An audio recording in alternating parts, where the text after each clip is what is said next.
Because we don't exactly have the most responsible media, very often bills will include things that we never find out about, contradictory language that we only find out about once it's actually passed, like recently when Florida sponsored a bill or passed a bill that banned computers across the entire state. But finally, we have somebody watching out for these sorts of things, and I'm talking here about Representative Mark Takano of California.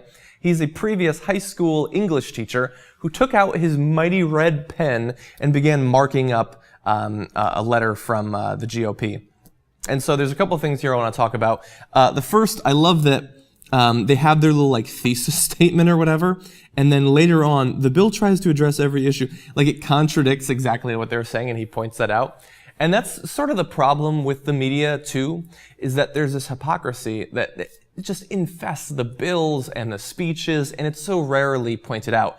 And that's why people are so in love with The Daily Show and with The Colbert Report, because they actually point out this hypocrisy just by rolling the tape or going from page 1 of a bill to page 20 of a bill or a letter or whatever. And so I'm glad that he's actually doing that.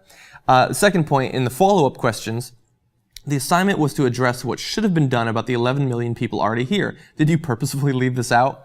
I love the snarky nature of that. But also, yeah, I was kind of thinking the same thing while hearing about the entire progress of this immigration bill, that it turned out that basically all we're doing is funding more border agents and building a bigger fence along more of the border.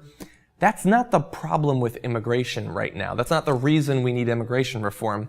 Now, yes, it's possible that if the House gets some sort of sense back to itself, that we might have a pathway to citizenship that will take fucking decades, if you even qualify for it.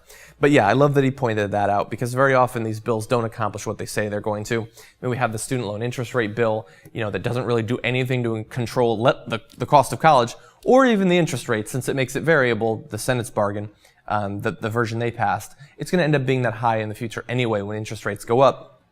Also, you had in North Carolina this motorcycle safety legislation that ends up banning abortions and things like that. They purposefully put those things in these bills, but I like that somebody has the pen to point it out. And finally, he concludes with weak draft, redo, include evidence, remove tawdry allegations. And look, he's just trying to end on a high note with even more snark, but yeah, include some evidence. Very often, in their speeches and in their written statements, they're allowed to just say stuff without proving it. In Texas right now, we have the draconian anti-abortion legislation. Oh, this is about protecting women. Is it? Why don't you show how this would actually protect women? And obviously people on the other side would say that it actually leads to more risky, more dangerous, illegal abortion procedures. But anyway, Mark Takano, kudos. I appreciated English class. I didn't exactly like having red pen all over my papers, but I can appreciate someone taking the Republicans to task for the ridiculous things that they write.